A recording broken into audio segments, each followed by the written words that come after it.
俗称雪花松板猪的生茂鸡在团购网购入。生茂鸡它位于猪皮下方与里脊中间，因肉质软嫩，油花如雪花般细致，口感媲美松板猪，但更为软嫩，适合干煎、快炒或汆烫切薄片。食材有雪花松板猪1包，胡椒盐一些，米酒一些。开火热锅，倒入一些油，把油用均匀，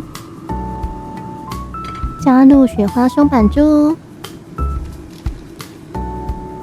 这把料理剪刀有一点钝，剪不太开，只好撕开它了。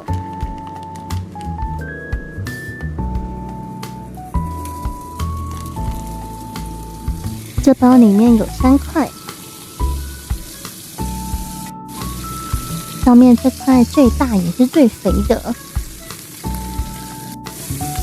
所以我用筷子戳一戳，看能不能快点熟。开始翻面。虽然外表焦黄很漂亮，这个肉有点厚度，可能里面没有熟，所以我用筷子戳一戳，看能不能快点熟。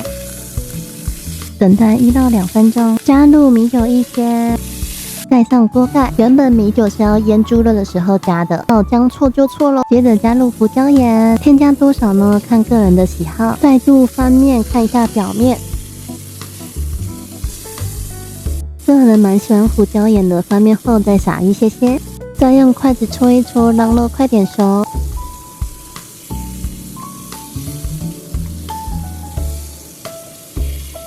等待1到2分钟，把最大块的切开，看有没有熟。肉里面看起来有红色部分，应该是没有熟。把肉放回锅中，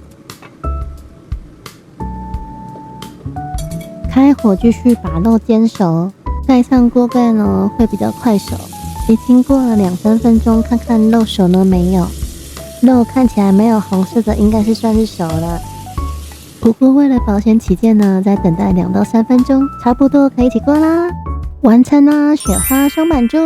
谢谢你看到最后，如果喜欢今天的开箱，记得按下订阅，我们下次见。